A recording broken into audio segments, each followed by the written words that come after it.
Welcome to Unlock Your Soul with yours truly, Anthony Your Soul. This is a space where we get to scratch beneath the surface and find out what really makes us human. Today, I am with a gentleman who, a couple of years back, way before COVID and stuff, he Googled me online and then got me to, and as we do that, someone here needs to get some work. Can you, Arpan, okay, let's just give it to, yeah. Sorry guys, I was giving somebody the phone to record this intro so that this guy can remember how I met him. So I met Ziyaan a couple of years back, 5 or 6 years ago, when COVID wasn't even in the horizon, and he Googled me and called me to his school to go and perform in the school, and he told me all about this amazing initiative that he was handling about menstrual health and menstrual hygiene. I mean, it was like, what? This young boy doing all these great things. And then I got to meet the guy and I really understood that it wasn't just smokes and mirrors or hype. He really is the real deal. So today I'm so honored to have the man, the boy who became the man from the days of Aga Khan Academy Mombasa to now having his own startup. I mean, all the way in Canada, in one of the world's biggest economies. I mean, my goodness, how times change. From a boy to a man, the one and only Ziyaan Virji is in the house. Thank you. Has anybody ever given you such an introduction? Nah, this one's special. Yeah, I feel like you need to have your rider. Everybody who interviews you needs to say all those things. It's facts. From a boy to a man. So let's start off with, first, you are back in Kenya, Karibu Kenya. Asante sana. Since you left school, you didn't leave school since you cleared school. Yes, sir. And then we went to uni. And I see you still have those Akam behaviors of always calling me sir. Why do you like calling me sir? Because you're a sir, man. Oh God, sir. Yeah, Mr. Sir. By the way, speaking of which, is it like something that you was ingrained in you in school at Akam that you? Yeah, I feel like it's just like for respect, like it's wow. a Mr. or like sir. I find that so nice. Because I mean, I saw kids from your school could honestly behave the way they wanted to. I mean, you have kids who have come from rich backgrounds or whatever, but they're always very respectable and respectful. So let's go back to growing up in Tanzania and being Ismaili. Is that how you say it? So tell me more about growing up in Tanzania, how you ended up at AKAM, which is Aga Khan Academy of Mombasa. How did that happen? Yeah, for sure. So first of all, thank you for having me on the podcast. You're very welcome. Extremely honored to have my soul unlocked. Yes, it's time, man. But yeah, I mean, my story started when just growing up. So I was born and raised in Tanzania, and I grew up as an Ismaili Muslim, and I was really ingrained in my community. And one of the values that we had growing up, and I was told from a very early age that as a person, you always have a responsibility to give back and values of service. And so from a very early age, my parents involved me in every opportunity to serve, be it in the community. We would, have to bring water for the senior citizens or arrange the shoes in the mosque or serve food during our events. So from things like that to, being in scouts, for example, so Cubs and scouts, and we would be taught how to camp and how to go into different communities and do different kind of projects. And so that was ingrained in me from a very early age. Yeah. And that value of giving back, I think, was extremely powerful just in my family, in my religion. Yeah. But as I started growing up until I was 15, I slowly started losing that, and doing some of these things was more about because my friends are doing it. It was more of like a social thing versus actually doing it for the real reason, right? I was still young, so didn't really understand the importance of doing this. Yeah. And then I had the incredible opportunity to move to Mombasa at the Aga Khan Academy. So the Aga Khan Academy is part of the Aga Khan Development Network, which was started by His Highness the Aga Khan. And the whole idea of the school is to provide quality education for people in countries that don't have access to the best education. And so we were, learning, having IB level education. But the real part of the school is they really teach you different kind of values. And so leadership, service, starting your own projects. It was more about it was more than just going to class. It was more so as a person, as a holistic person. How are you growing as an individual? And it was a boarding school. And so as part of my time there, I gone there for my first year. And unfortunately, actually, on the last day of school, there was a dengue fever outbreak in Mombasa. Yeah. And By so- the way, tell us about that. First, what is dengue fever? Like, what happens? What happens to your body? I want to know all that. Yeah, so dengue fever is it's caused by, it's just any other virus. So it's like, think of it as like malaria but 10x malaria.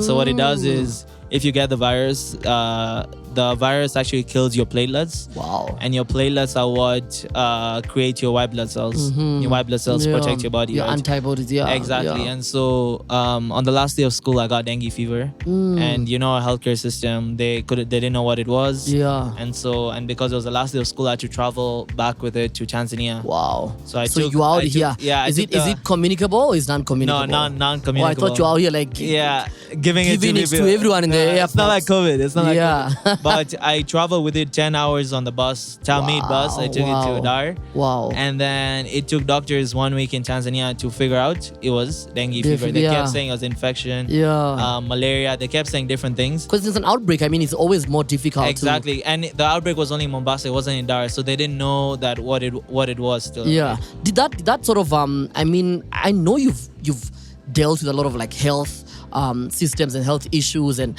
health advocacy, but was that surprising to you or sort of disappointing that you could actually die? Yeah. Because people don't even know whether it's in Mombasa where the systems are completely overloaded, or in Tanzania where it's taking them a while to understand like what's really happening. Exactly.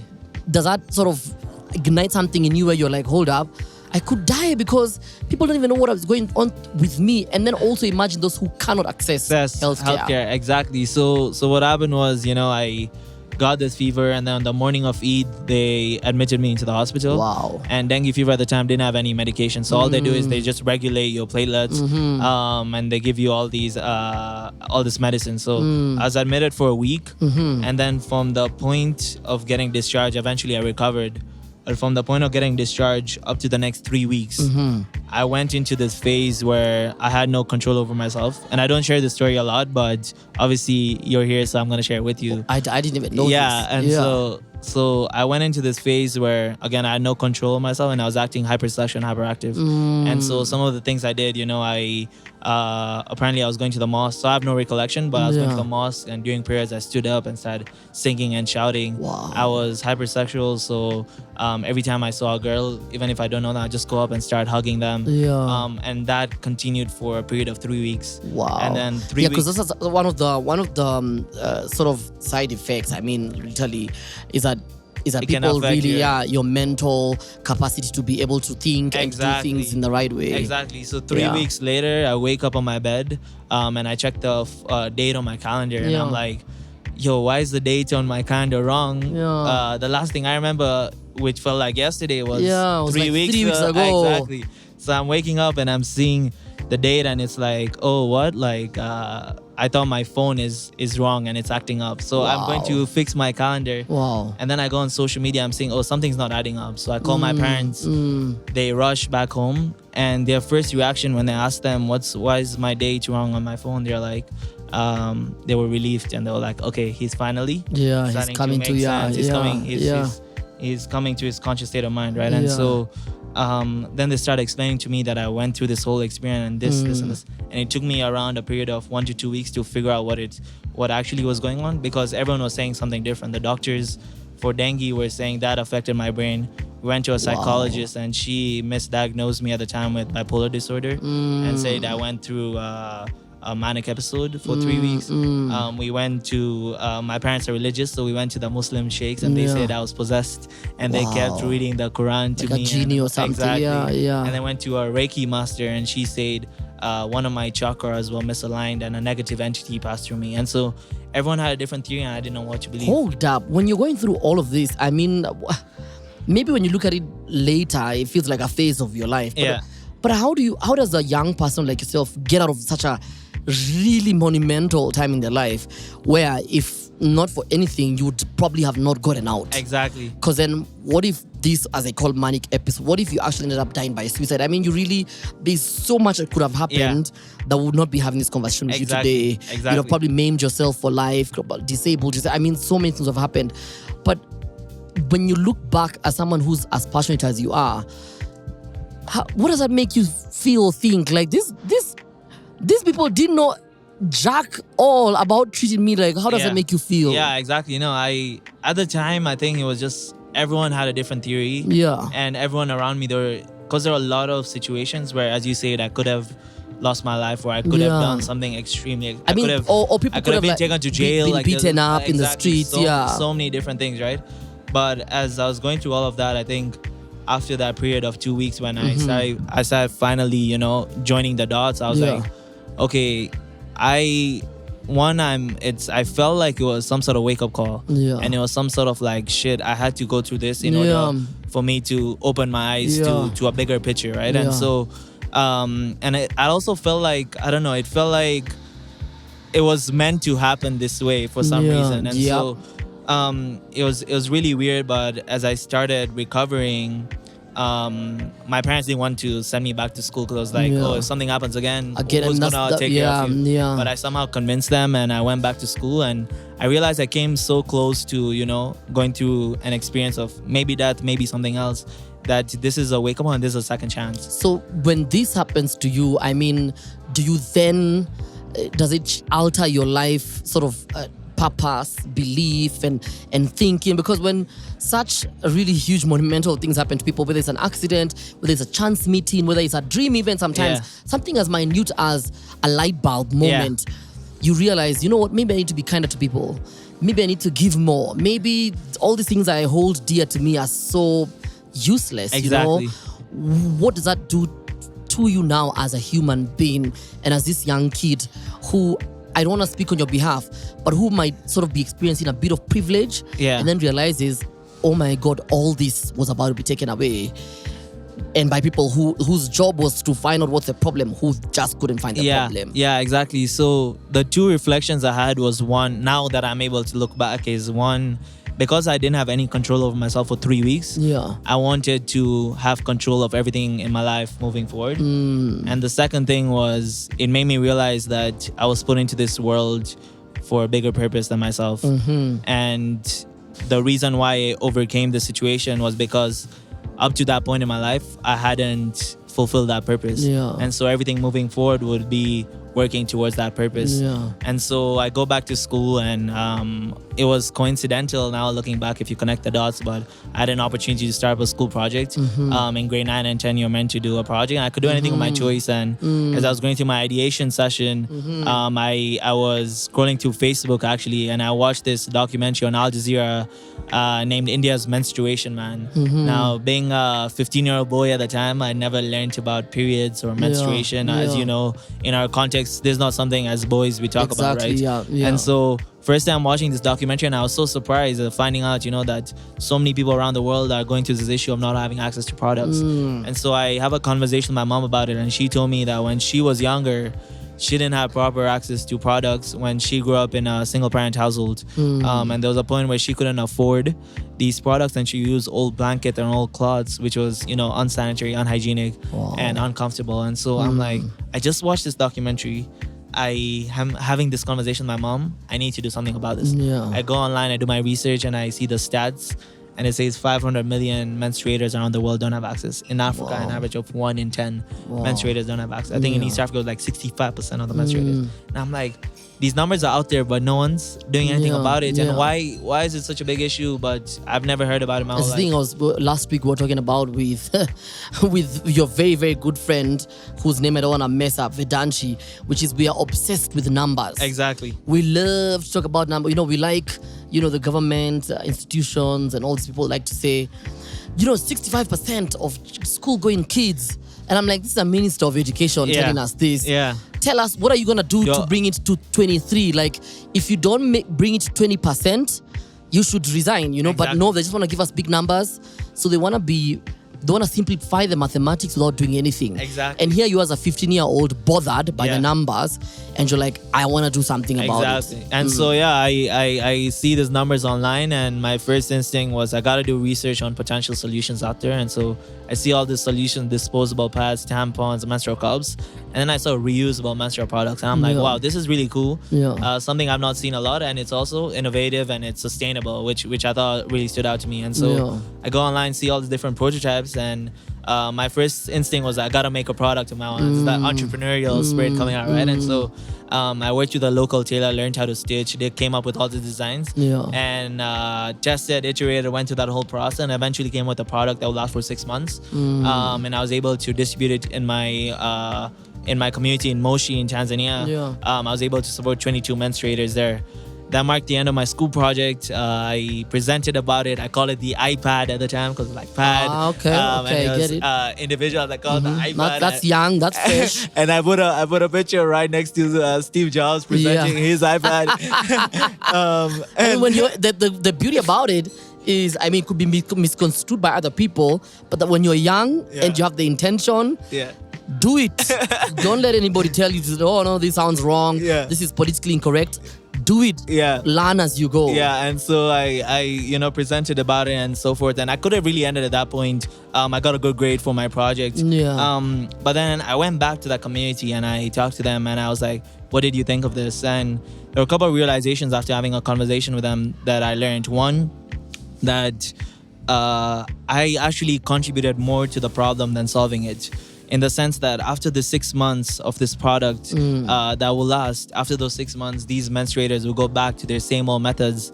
And in reality, I just created like this dependency syndrome where they keep depending on someone else to come and help them. And so I didn't really solve the root cause of the problem. Second realization I had is I spent 1 year working on this, and there were 500 million people out there that still don't have access to this product. I grew a passion for this topic and I wanted to do something about this. And so I go back to school. I started up a small team, we're around 7 to 10 volunteers at the time, and we changed two main things. One, we changed our product, and so now our product lasts 3 years, 100% biodegradable, extremely cost effective and embarrassment free. The good thing about that is we worked with a local group of women with disabilities to actually redesign this product, and we learned so much from them, and they were gaining employment from actually making this product. The second thing we changed was the approach that we had. And so now, instead of just going to a community and distributing products and taking a bunch of pictures, we'll go in there, we'll spend time with them, understand their context, build a relationship with them, and then have an educational workshop where we'll teach both boys and girls about this topic, because usually it's not part of a school curriculum. But then what we'll also do is we'll give them the product and teach them how to use, wash, and make their own. And the good thing about this is this whole idea of don't give a man a fish, teach them how to fish. And so when you do that, you're really planting a seed and empowering the community to help themselves. So that I know after the 3 years that the product will last, they will be self-sustainable, right? And they won't depend on someone else to come and help them. And then we end with a celebration and review phase where we assess the impact of our work. It's been 6 years now since we made that iteration, and I've been so privileged to have the opportunity. This school project that I'm talking about has now helped over 20,000 people in 10 countries around the world. And we have an amazing team of 150 plus volunteers, young people in their own communities helping. 20,000 people seems like just a number. I mean, people normally equate these numbers to like money. It's I could access that or whatever. But it's the cyclical effect that it has on homes, on communities, on a human being. And I think what's important is what I've realized is from last week to now with you and to next week with Arpan is the concept of bringing this back home to the human being. That numbers are amazing, touching lives is great, but even if it's 3 people, 20,000 is 20,000 people who now can stay in class, who now can focus more in the activities, who now can be able to dream more, think more, visualize more, because somebody has allowed them to at least remove some burden from them. So I feel like we normally say these numbers and move like it's a small thing, but I mean, I also want to commend you because that's not a small deal at all. And it might be 20,000 to you, but it might be 100K to the community at home, because because of the number of people whose lives didn't stop because of one situation in their life, which is normal for every menstruating girl, lady, and woman of age. So it's really, really important that we remind ourselves that what you did wasn't a small feat, and what you're still doing, and I think it's phenomenal. Exactly. I know you have a plan to reach 1 million people around the world. I mean, are you still on course? Yeah. Is this still the vision, the dream? And if so, how are you going about it? Yeah, no. So, going back to the story of me almost, going through the experience of dengue fever and almost potentially losing my life, right? I think now looking back, I'm able to say that this going on this path, and it's crazy when you look back and connect the dots, but it's really put me on this journey of thinking about my purpose and thinking about how is it that I can contribute on scale on this world. And the reason why I went through that experience was I feel like there was seed planted in me, and I have now this responsibility. It wasn't in vain. Exactly. And so in terms of the project, and even just touching on your point, we talked about this 20,000 people, but each one of these people has a story, right? And so we have worked with everyone from, women in prisons to sex workers to refugees that were escaping the war in Ukraine to earthquake victims in Turkey to people in North America, in Bangladesh, India, Pakistan, all these different kind of people. And they all have a unique story, and the fact that we're able to come up with a solution that caters for that, I think, has definitely been something I feel so privileged about. And then going back to your question on what the plan is moving forward, I think going through this experience and working on this topic in the nonprofit world has definitely opened my eyes to a lot of systemic issues. And I think if I really want to solve this issue or any other issue, there's a lot of systems change that need to happen, right? And so when I work with all these nonprofits in this space, I realized that all of them were struggling with sustainable sources of funding. And nonprofits are so dependent on external people to come and support them for them to be able to do the work they're doing. I also realized, and I came up with my own theory of change, that in order for you to make a systemic level change, you gotta involve everyone in an economy. You gotta involve media. You gotta involve government. You gotta involve nonprofits. You gotta involve young people. You gotta involve businesses, right? And I realized that you're not able to make change in a vacuum. We gotta involve all these people, and that is what led me to what I'm working right now. And so currently, I went to Canada and had all this exposure. Got to work with all these different nonprofits in climate, health, poverty, education, and came up to this realization of sustainable source of funding. And I'm like, how can I use now business and technology to solve this issue and really create that systems level change? And so currently I'm the co-founder and chief impact officer of a company called GreenApple Gives. And primarily GreenApple what? GreenApple Gives. I keep trying to make that joke. So I didn't want you to continue the story. They say an apple a day keeps the doctor away. We say we're not doing the joke. So I'm trying to look for that joke. It's refusing. I'm not It's not connecting. It's not connecting. But here you decide, no. I am going to really keep doctors out of business by having an initiative that is all about apples. So what is it about? Let's now go back to the story. So flat joke. That joke.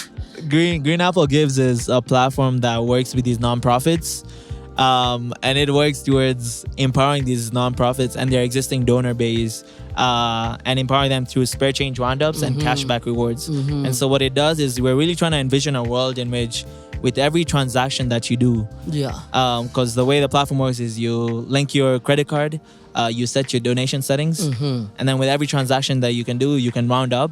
And if you shop at any of our business partners, you get cashback rewards that you can decide to donate. And we're envisioning a world that with each transaction, we can make a kinder place.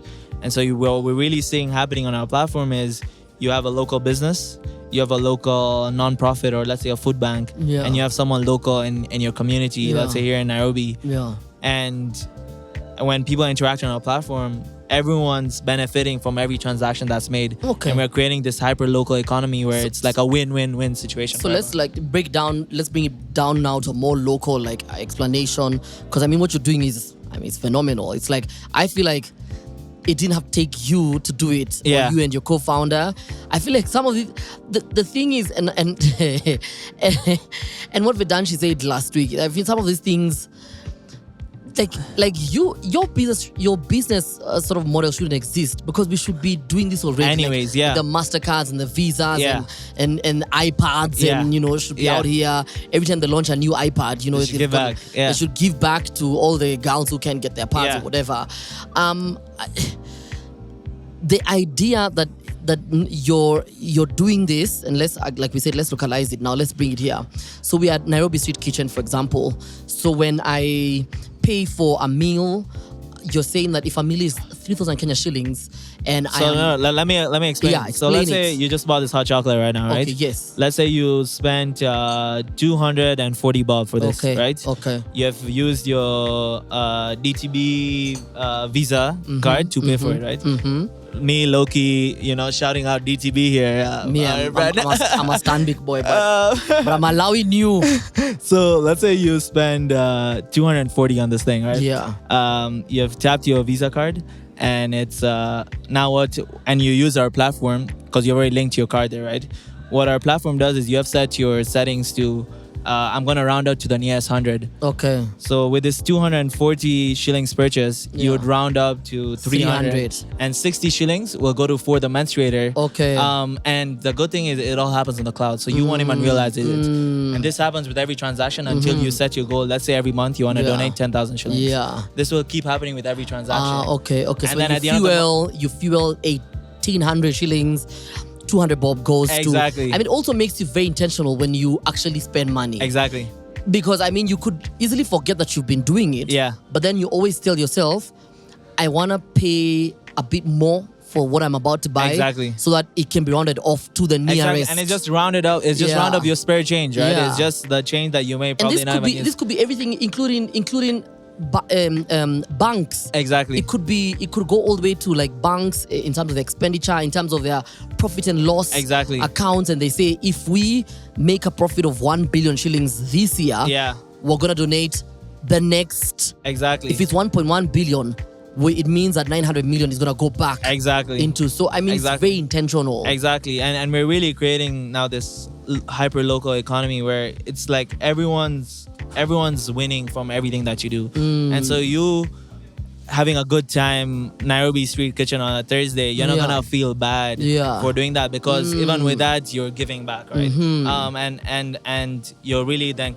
connecting those dots and that bridge between those that have and those that don't have, right? And a huge, for me here, also the idea of giving comes a lot of times a lot of doubt, but when you know someone like Nairobi Street Kitchen or some other conglomerate or whatever, they're part of this whole project, it means that it's really lending a voice to that initiative. So I know that NSK, for example, would never be a part of an organization which is fleecing people's money. So it's very believable. Exactly. And you don't have to go around shopping for people to help. And you would want to go spend your money at Nairobi Street Kitchen because you know they're gonna be doing that. Thank right? you. And so everyone's winning in this situation. And the question here is, then why aren't we doing more of this? Why is it taking a 12-year-old like you,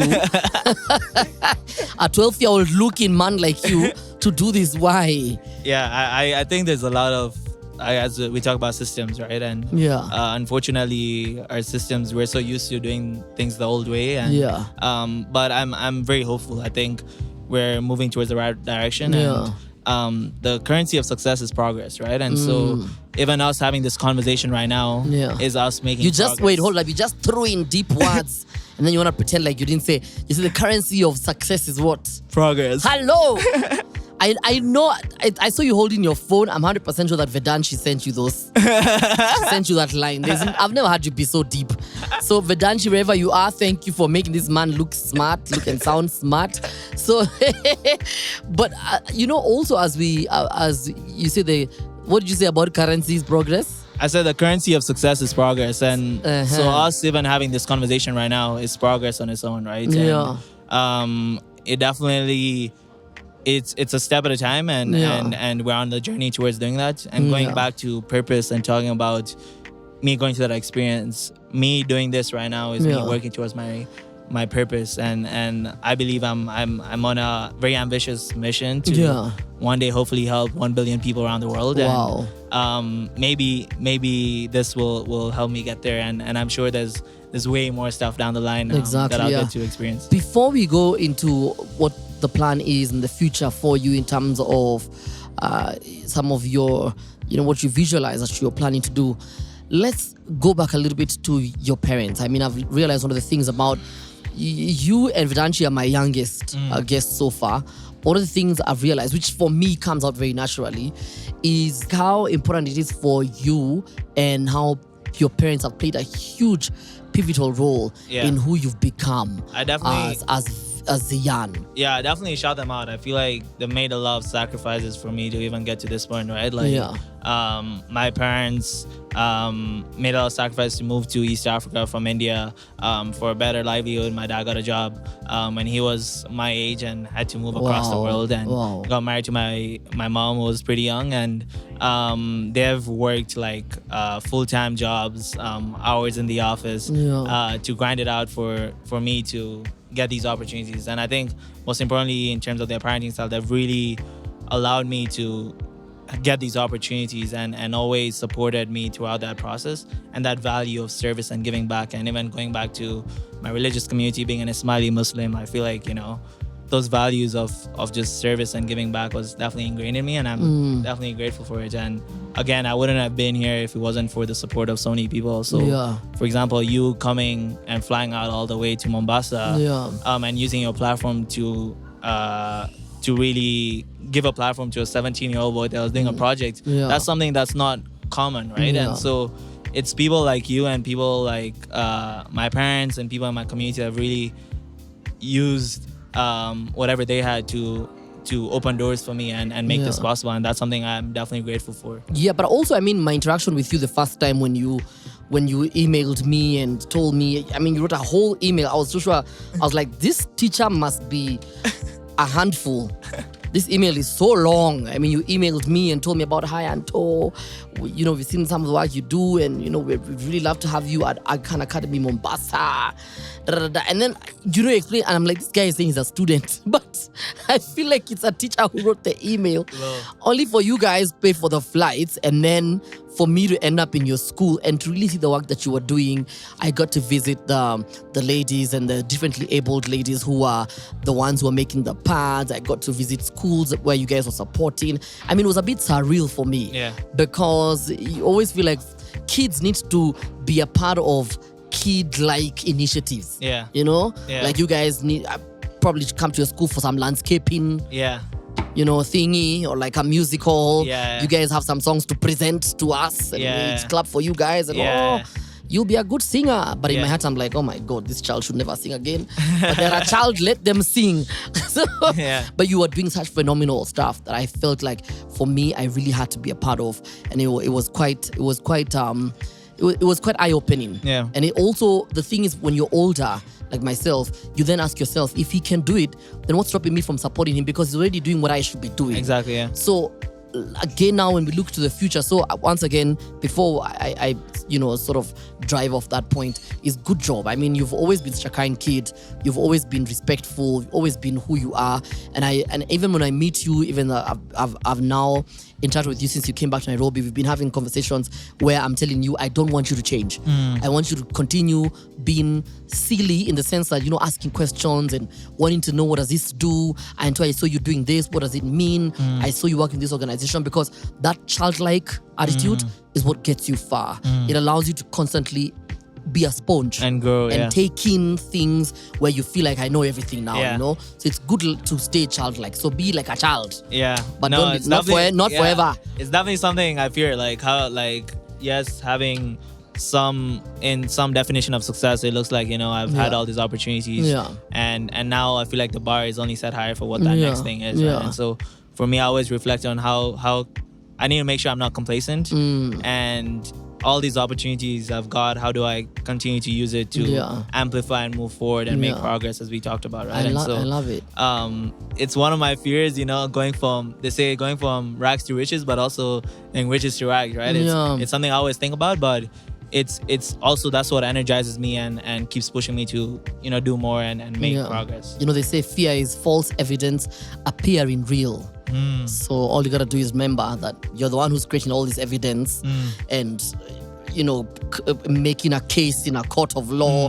That is what happened, and you're the one, and then the court is thinking there is no case here. Yeah. You're thinking all these things. Yeah. So I hope that you get to huddle over all your fears. As we conclude, tell me about what you think your family will look like based on how you've been raised. I want, because your mom asked me to ask you this question.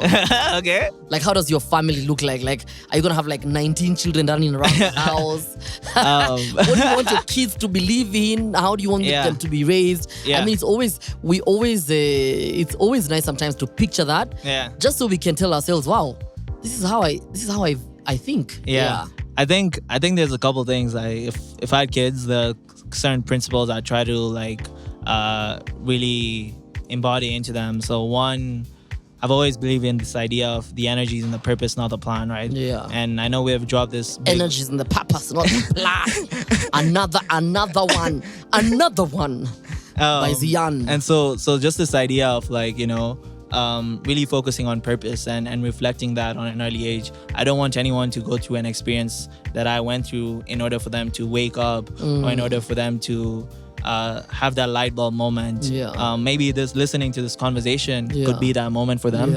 And so really focusing on purpose, and once you figure that out, you the plan, everything will just work out and magic just happens, right? I think the second thing is my grade 3 teacher always used to tell me that tomorrow never comes. And that she used to tell me that when I used to submit my homework late, because I used to be like, I'll submit it tomorrow. Like tomorrow never comes. But that really stuck with me because now I believe that if you have an idea or you have a passion or there's something that you want to do, you don't have to wait until tomorrow. You have to start today. And as young people, if there's a young person listening to this, we're often referred to as leaders of tomorrow. But I truly believe we're not only leaders of tomorrow, but we're leaders of today. And so if you have an idea, you have a passion, or want to start something, you start today at this moment, because tomorrow will never come. And the last thing is just just really focusing on privilege and giving back and service. And most recently, I've embraced this idea of planting seeds, right? With every conversation, just think about how is it that you can plant a seed in someone's life?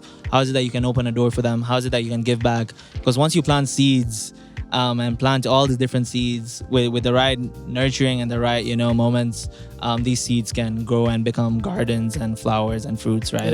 And when it returns in tenfold, and you won't even realize it. Awesome. I hope that you find your flower so you can pollinate and get us this bouquet of kids and a family. And I hope that was the cheesiest thing I've ever said.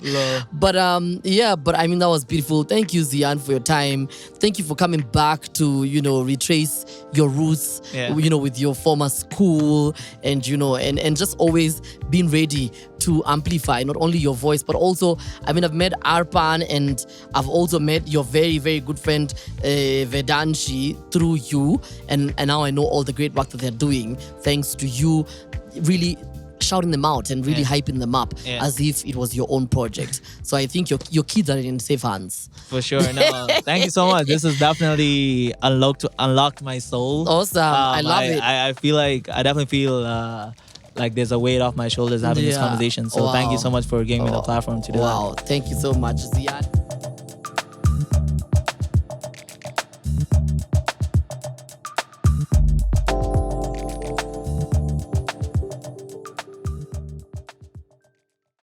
Like I told you, I mean, from a boy to a man. And definitely, he's given me a light bulb moment, which is the young people, the younger generation, don't really consider yourselves leaders of tomorrow, but leaders into tomorrow today. Nice. So if you can do anything, then do it now. Do it today. What's your purpose? What's your reason for living? Why are you here? Why is this important to you? Why do you breathe? I mean, if we haven't learned anything from the last 2 episodes, I don't even know what you're thinking. Next week, I get to host somebody who's just from hiking Mount Kilimanjaro. I mean, why? I don't know why. He will tell us the why, because I don't get it. I don't get it. But he did it. We'll be talking to Arpan Grover next week, and he'll tell us all about Mount Kilimanjaro and those mountains that we are afraid of hiking. We'll be talking about that next week. Remember to stay updated, stay connected with me on social media and Unlock Your Soul podcast on, on TikTok, on Instagram, and every single streaming platform. And also you can email me at unlockyoursoulpodcast@gmail.com for anyone you'd like me to host on the show, or maybe any issue you feel like is important for us to talk about. Till next week, here's a snippet of my conversation with the mountaineer himself, Mr. Arpan Grover.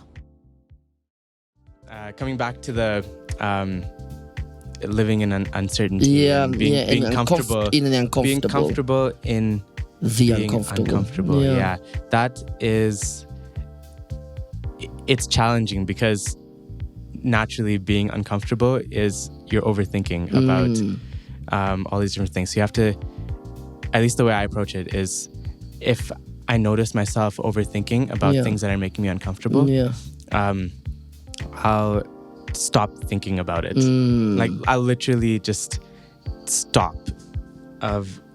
It's better to not think about it and let it, take a toll on your brain. Yeah. Rather than think about all the things that could go wrong. Because there's always so many things that can go wrong. Yeah, Even when you're comfortable in comfortable settings. Yeah. If you start overthinking, like I could think about so many things right now. Subscribe to Unlock Your Soul podcast on YouTube, and also go check us out on TikTok, on Instagram, and every single place where the world exists. It's time to unlock your soul.